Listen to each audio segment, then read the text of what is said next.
This podcast is presented by Visa, a network working for everyone. Overcoming the odds, rewriting the playbook, delivering under pressure. The MVPs of small businesses lead their teams to victory all year long. Visa is proud to provide playmakers everywhere with more tools to help grow their business and help them achieve even greater success.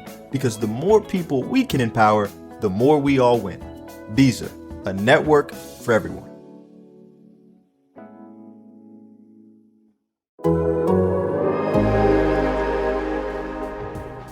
Go, man. Tear it out, dude.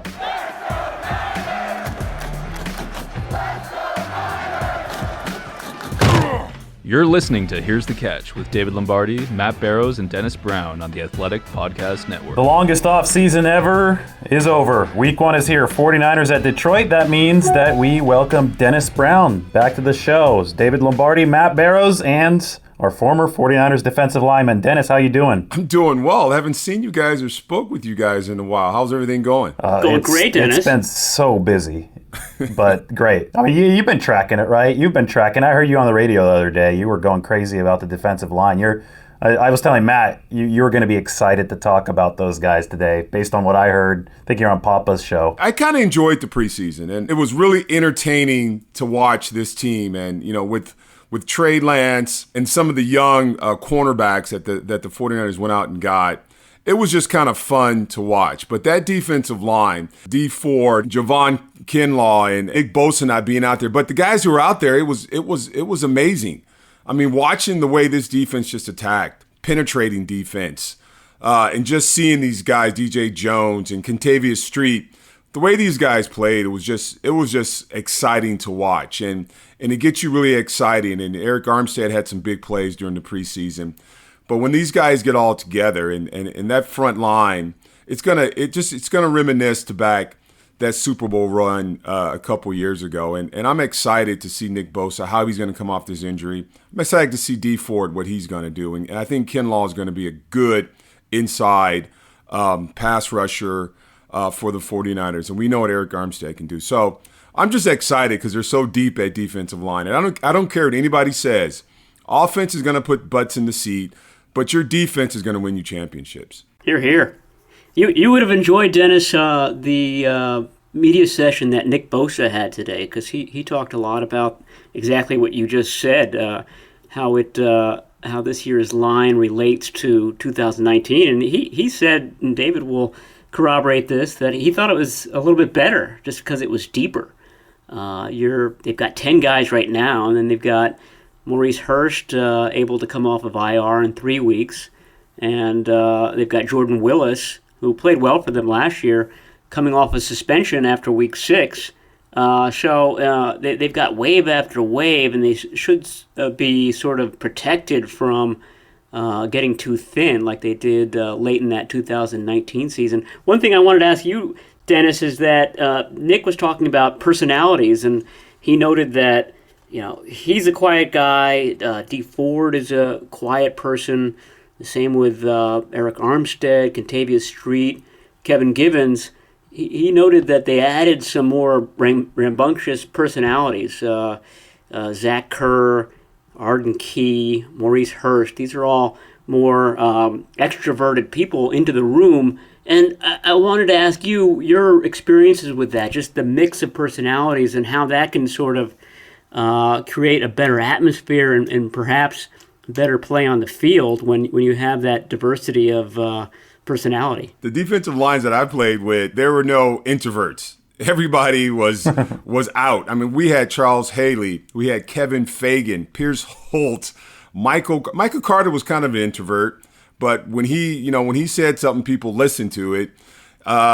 Tim Harris, Dana Stubblefield, Brian Young, and myself. So, I mean, personalities, I always think you got to be a little bit crazy to play defensive line. And right. I've never met a quiet defensive line. I've never met Nick Bosa, so maybe that's what it is. But yeah. I've never met a quiet defensive lineman because you kind of got to be out there because you're the guy, you know, you're on the line, you're banging heads every single snap. You're expected to make every tackle. You're expected to keep your linebackers clean, make it easy for your DBs to cover receivers down the field. So you got to play with your hair on fire. And that's what I saw during the preseason.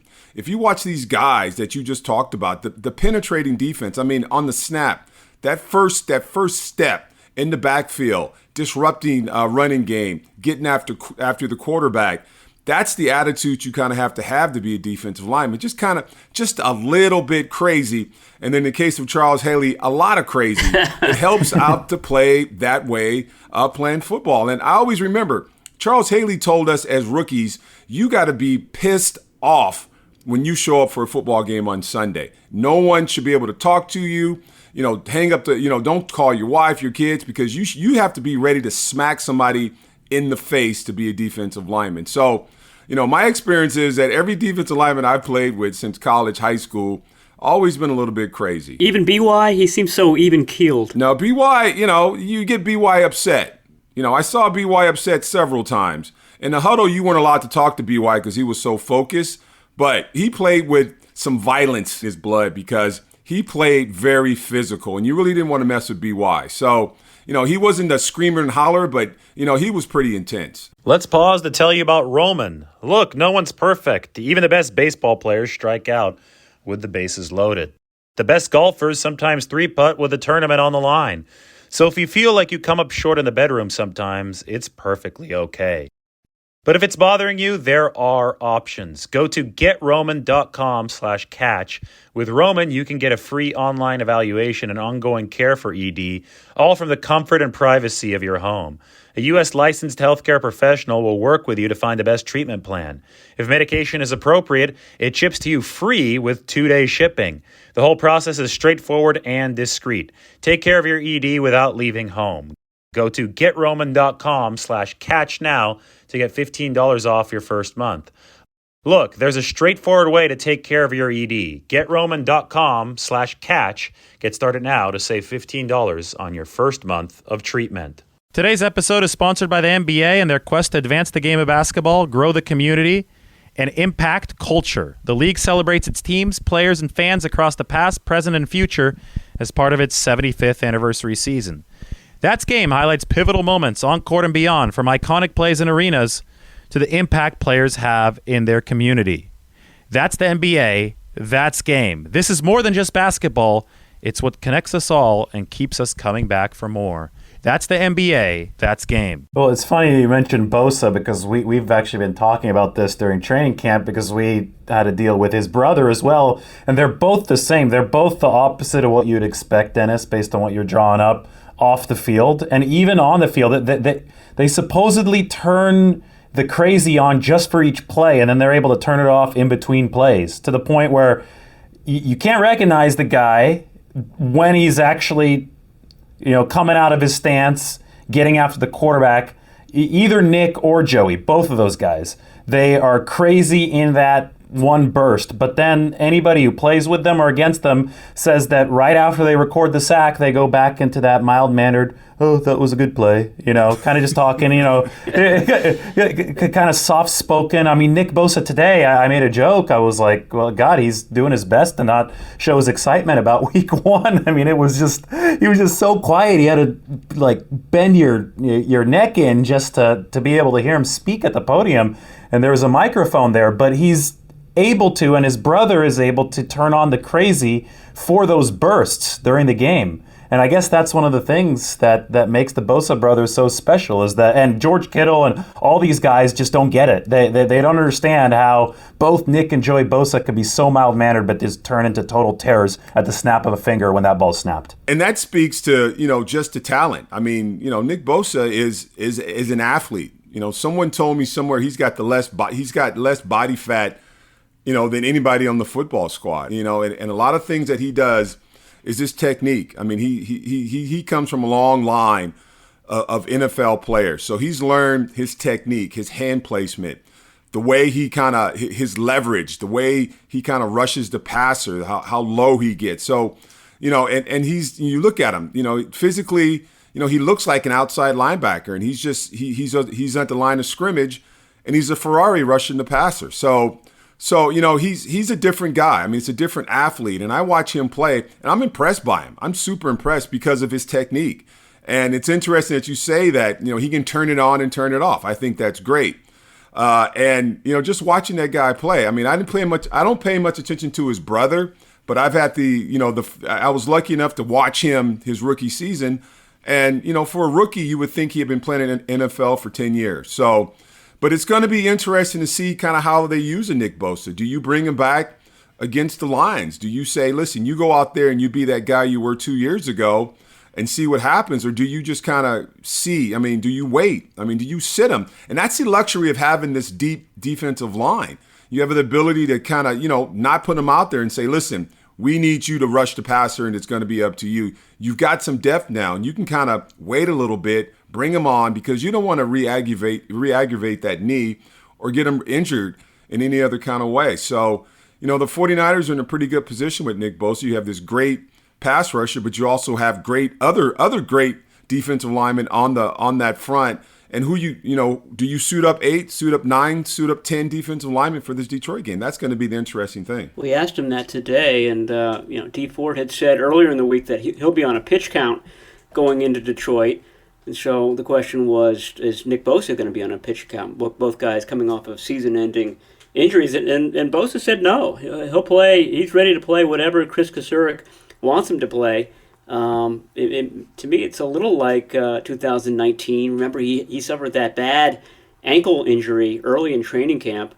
Was almost disastrous, almost a fracture. That's how bad it was. And then was able to get himself ready enough to play a lot of snaps after missing the whole preseason, basically all of training camp, and played quite a bit in that opening game in Tampa. That was the game, of course, where the defense just dominated and looked good. So my guess is that it'll be something close to that. I think Kasurek and the training staff will monitor it very carefully. But they do this year, Dennis, have the luxury of holding him back on some plays if they need to, because they probably will dress 8 defensive linemen for this game. It'll be 4 interior defensive linemen and 4 defensive ends. So there will be Ebukam, and there will be Arden Key, and there will be D Ford to relieve him if he needs to. Also Eric Armstead. So that's the nice thing about having 10 guys on the roster now with 2 more, David, coming in a little bit later. Well, that's exactly what Nick Bosa was talking about today. I think specifically he thinks the exterior line is going to be able to wear offensive tackles out. He pointed out Ebukam as the example of, well, whenever I have to come out of the game because I'm tired or running a rotation, well, now opposing offensive tackles are going to have to deal with Sansom Ebukam. And remember, in 2019, as good as that line was, when that edge depth started to get worn out, the 49ers had to start picking guys up off the street. That's when they brought in Anthony Zettel, who just retired during training camp. But Zettel was a player that Chris Kasurek, the defensive line coach, actually worked with back during his Detroit days. And so there's a Detroit connection here, and the 49ers are playing the Lions because Kasurek likes to fill out his defensive line room with players with whom he's familiar. Well, Zettel is one of those guys. Alex Barrett, who's on the 49ers practice squad, is a former Detroit guy.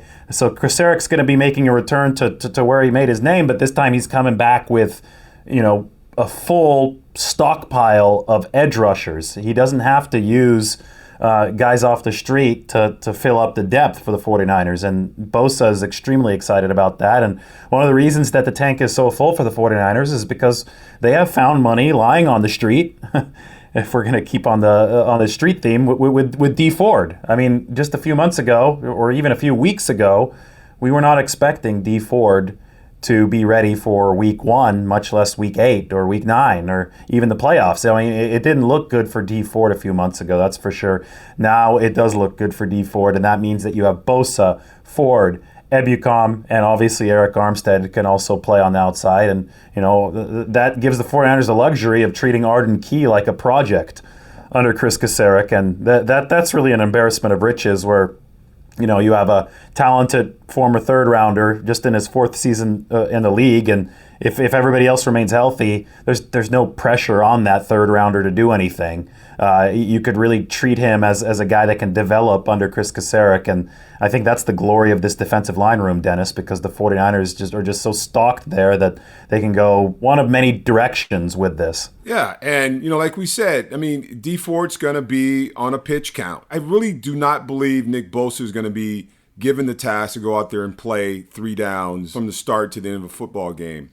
So you have the ability to rest your 2 Ferraris, bring him in on third. Think about this. Bring him in on third down, D Ford and Nick Bosa, and just say, go get the quarterback, come off the field. We're deep enough on defensive line. We can hold our own. First down, second down, get teams in a 3rd and long, and then just put these 2 guys on the football field and just let them go rush. That's what I'm excited to see. Those third, because remember 2 years ago, Super Bowl run, when it was 3rd and 8, I mean, the crowd would just go crazy because you knew here comes the pass rush, and that's what I'm excited about. We wrote about this today or a couple of days ago when we were doing our over and unders, and the question was how many or what percentage of the defensive snaps will D Ford play, and we set it at 15%, which seems like a very small, inconsequential amount. But let's say that a game is 65 snaps.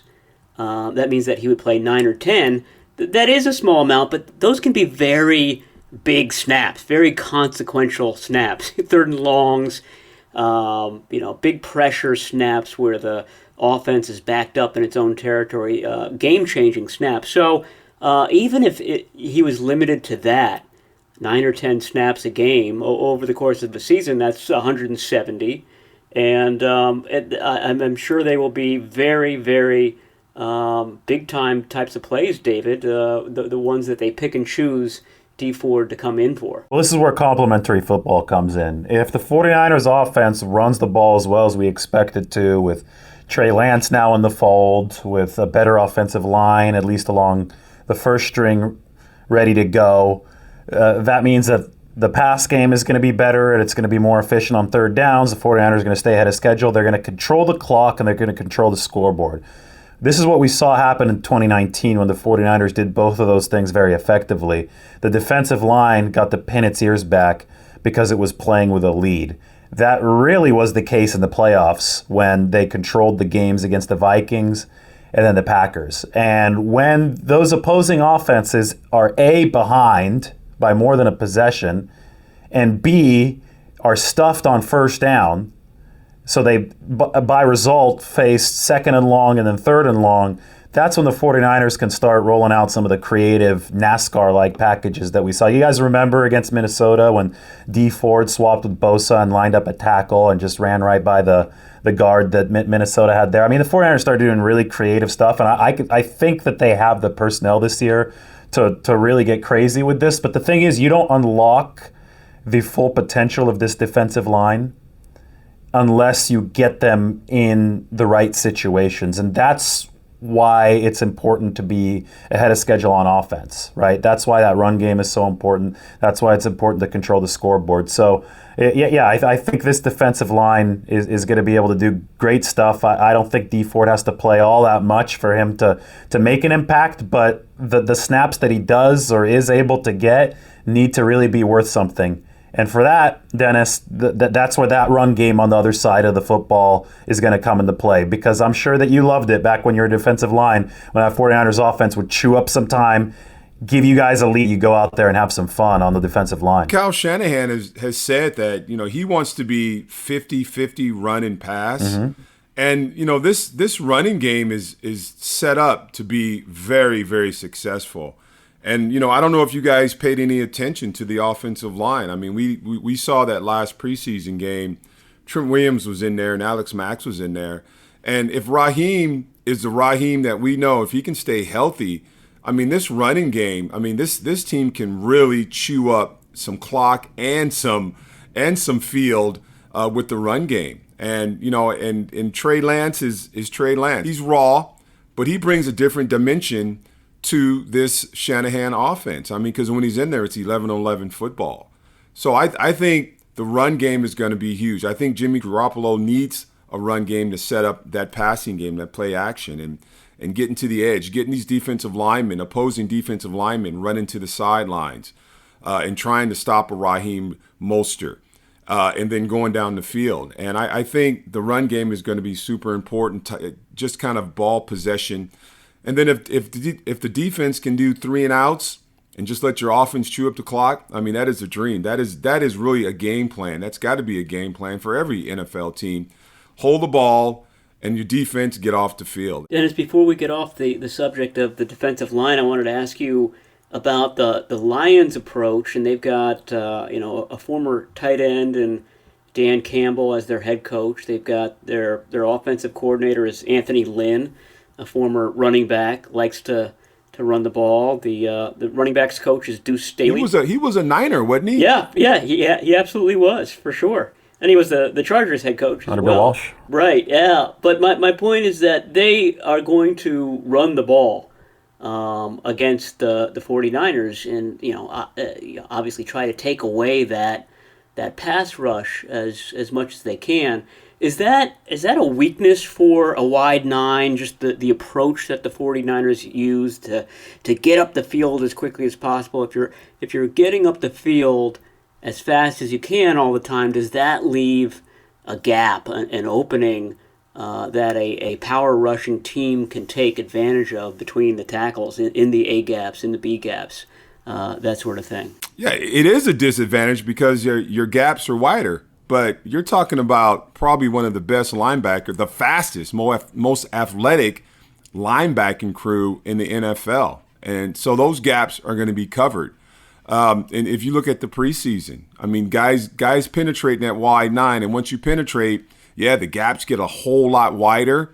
But you have linebackers that can fill those gaps quick.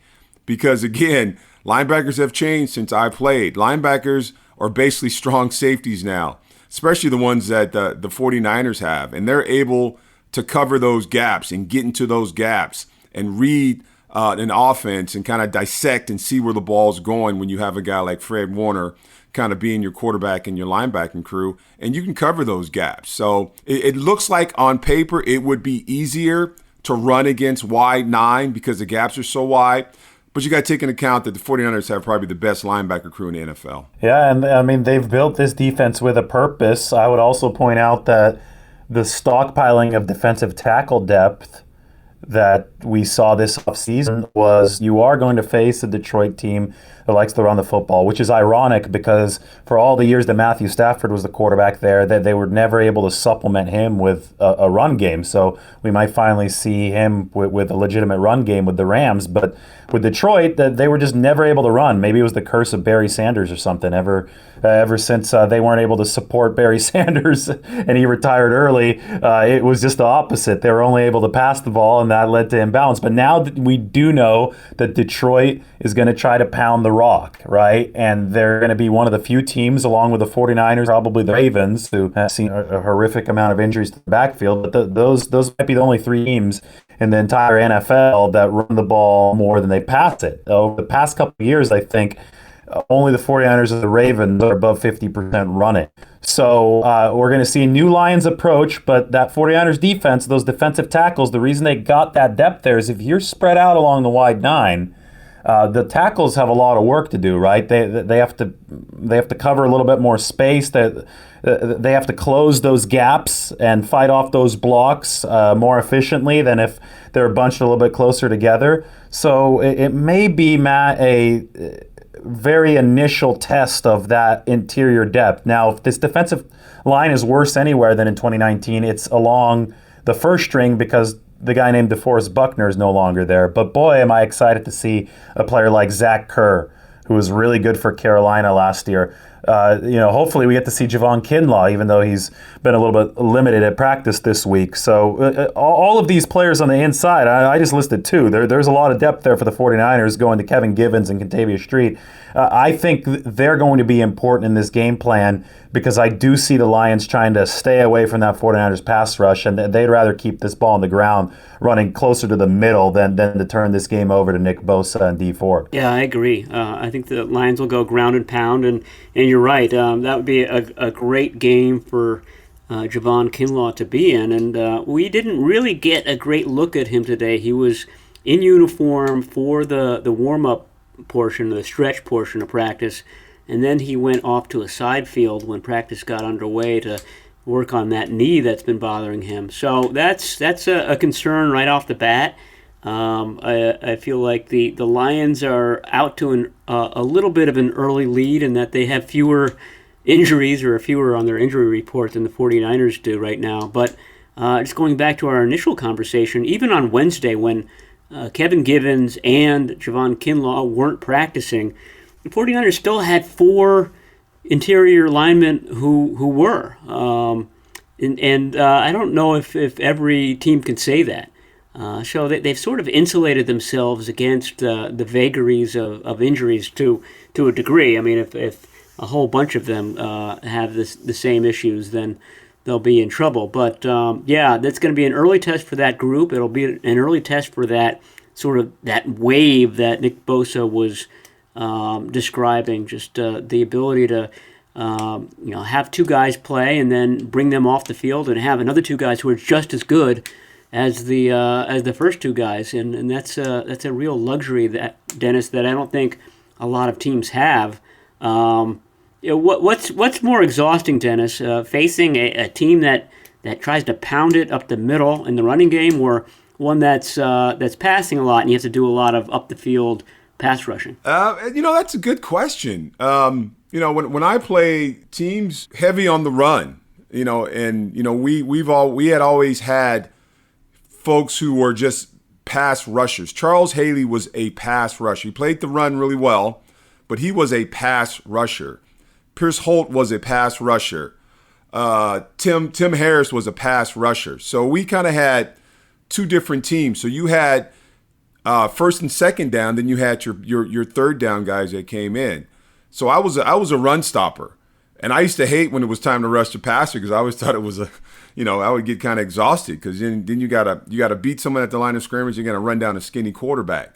So to me, defending the run was a whole lot easier than rushing the passer. But these guys now, they're built for it. Like I said, the defensive linemen have changed. They're basically outside linebackers. I played at 300 and something pounds, so it's a different game. But, it's still playing defensive line in the NFL. I mean, you have to be able to do both. But ground and pound, if you can get that penetrating defense and get a couple tackle for losses, those third downs, those 3rd and 8s, 3rd and 9s look really good. This podcast is brought to you by DirecTV Stream. Does this sound familiar? You've got one device that lets you catch the game live, another that lets you stream your favorite shows, you're watching sports highlights on your phone, and you've got your neighbor's best friend's login for all the good stuff. Well, I want to tell you about a simple way to get all that entertainment you love without the hassle. It's called DirecTV Stream, and it brings your live TV and on-demand favorites together like never before, so you can watch your favorite sports, movies, and shows all in one place. That means no more juggling remotes and no need to buy another device ever again. And the best part? There's no annual contract. So get rid of the clutter and the confusion and get your TV together with DirecTV Stream. You can learn more at directtv.com. Compatible device required. Content varies by package. Okay, we have established that this defensive line and the 49ers linebackers are really good, regardless of any potential injuries here and there. There is depth in both of those units on the front 7 to make the 49ers seem rock solid, I think, against the Lions offense that probably is still going to be a work in progress, to put things nicely. Obviously, Stafford is gone. Jared Goff is in. They're going to be changing identities with Anthony Lynn as the offensive coordinator, but this Lions offensive line wasn't great last year. I know they picked up Penei Sewell, the highly touted tackle out of Oregon, so maybe some improvements start to be made there. But as we know from covering the 49ers under Shanahan in 2017, it doesn't just happen in one game. Even if the Lions end up being good this year, they're not going to be at that level, I think, yet in week 1. So the 49ers have a decided advantage on paper, especially when it comes to the front 7 versus whatever the Lions are bringing. But there is one potential weakness for the 49ers, Matt, and that is at the cornerback spot opposite Jason Verrett. Emmanuel Mosley injury here through practice this week. Maybe there's a miracle turnaround this weekend and he's out there on Sunday, but generally when a guy doesn't practice on Thursday, he's not going to play on Sunday. And we know that the 49ers are concerned about this because they've already made several moves this week. And, they've made moves during the offseason, too, by drafting Diamador Lenore and Ambry Thomas. So there are several options to start opposite Jason Verrett. But anytime you're dealing with the backup cornerback, you got a little bit of PTSD if you're with the 49ers, because you remember that cost a game last season when they had to bring up Brian Allen from the practice squad against Miami. So, isn't a steady position for the 49ers? I know the Lions aren't great on offense. They lost receivers. They lost their quarterback. You still are going to have to put more on that pass rush to cover up any potential blemishes on the back end because there is some uncertainty there in the secondary. If Mosley doesn't play, the 49ers essentially have three options. They can play the rookie, and that would be Diamador Lenore. He leapfrogged Ambry Thomas during training camp. I mean, we saw Lenore getting some snaps at nickel the last few days of practices that were open to the media. So that means that they're, getting him ready to be in uniform, essentially, to be able to suit up, play special teams, and come in if there's an injury during the game. So that's one option, and obviously the downside is that he's a rookie. The second option is that you elevate Dante Johnson from the practice squad. And boy, you write Dante Johnson on Twitter, and 49ers fans freak out. They do not want to see Dante Johnson in a starting role for the rest of their lives. So that's a dubious option right there. And then the third one is the most intriguing one, and it's sort of the biggest puzzler because we don't really know where he is, and that's, giving the start to the newcomer Josh Norman. The 49ers take all week has been, well, he's a multi-year vet. He's played in a lot of defenses. If anybody can get ready in the short amount of time, it's Norman. So maybe that's the case. He's also sort of battling this, he has to get in playing shape after coming in at late notice. But all three are a little bit wobbly for a very crucial spot, which is starting cornerback. Yeah, I'm excited for this defensive front because it's going to make that so much easier. And you won't have these guys out on islands, and it's going to just make them a little bit better. But the 49ers have to figure out what's going to happen, with this cornerback. I mean, this has been yet another year when there's a question mark. It's either injuries or, young kids. Dante Johnson, he's like the stepchild. I mean, he's been cut by this team. He's been brought back by this team. It's time for him to step up, and kind of serve notice. Either he's going to, be a guy they can depend on or not. Josh Norman's interesting to me because, yeah, he's a journeyman and he's a vet. And, he's made a lot of big plays in the National Football League, but he's got to get himself into shape.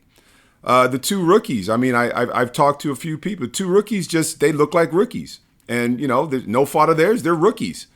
But if you put them out there, it's, it could get ugly. So how important is this pass rush and this defensive front? I think it's going to be huge. And if you look at one part of this game or the 49ers team, the weakness has got to be that secondary. And we talk about it every single season, it seems like, that, you just can't get anything that's, it's either one corner or another corner or what's going to happen with the safeties and, who's going to step up. And I think it's about time we kind of figure it out. And I think, we're going to find out this first game, but that pass rush is going to help it out so much, whoever's on the corner. Well, we're going to have so much more to talk about after this first game because I feel that whenever you enter week one, it's just such a blank slate. We've obviously just beat the horse to death as far as the Garoppolo and Lance conversation goes. I'm going to make a prediction. I think that Trey Lance is going to be active. I think he's going to play on Sunday. That's based on my read of practice. I mean, the fingers looked fine throwing the ball during warm-ups, and that's what the 49ers needed to look like. So I think we're going to get our Garoppolo starting, obviously, and Lance package debut. And I think that Kyle Shanahan this year is going to want to play some real complimentary football, just like he always does. But he's augmented the unit this time with Trey Lance on the offensive side. Obviously, Alex Mack is going to make his 49ers debut. That's huge at the center position. And on the defensive side of the football, the 49ers are deeper on that interior defensive line. They are deeper along the edges. So on paper, this team can be really, really good, but we really can't say anything definitively until we start seeing them play these regular season games. So we're going to finish it up, as we always do, guys, with some predictions. For me, I'll go first here. I think the 49ers roll. I think they win 34-10. This is going to be, for the Lions, very similar to how it was for the 49ers in 2017 when they opened up against Carolina and got blown out. You know, you might see some energy from Dan Campbell's team. He's a fiery guy, interesting quotes, but this game won't be close enough for there to be a handshake gate like there was with Harbaugh and Jim Schwartz. This is going to be business as usual for a 49ers team that is healthy again. And this is a fun fact. The only 2 times that the 49ers have opened up in Detroit, they've won both those games in 1981 and 1984. And as you guys know, those were both years in which the 49ers have won the Super Bowl at the end of the season. So, yeah, good omen there. You need to give a Trey Lance number of snaps prediction. I think Trey Lance will have 7 snaps in this game. I think they'll ease him in. I'm going to go 5 snaps for number 5, and sticking to our theme, I think it's going to be a ground and pound defense-oriented game, lower score than David. I'm going to say 24-16 49ers. I wouldn't be surprised if Trey Lance didn't play in this football game, and just say it was the finger. He can't play because he's injured, and just kind of save him and kind of create more.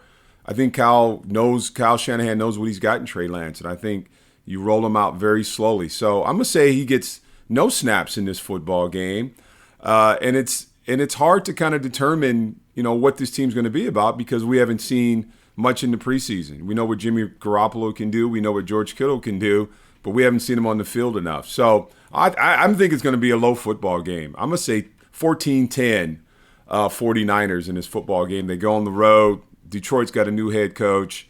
Jared Goff knows the 49ers. He has no receivers to throw it to. He's got a decent offensive line and there's a decent defensive line with the Detroit Lions. So I think it's going to be tighter than people think.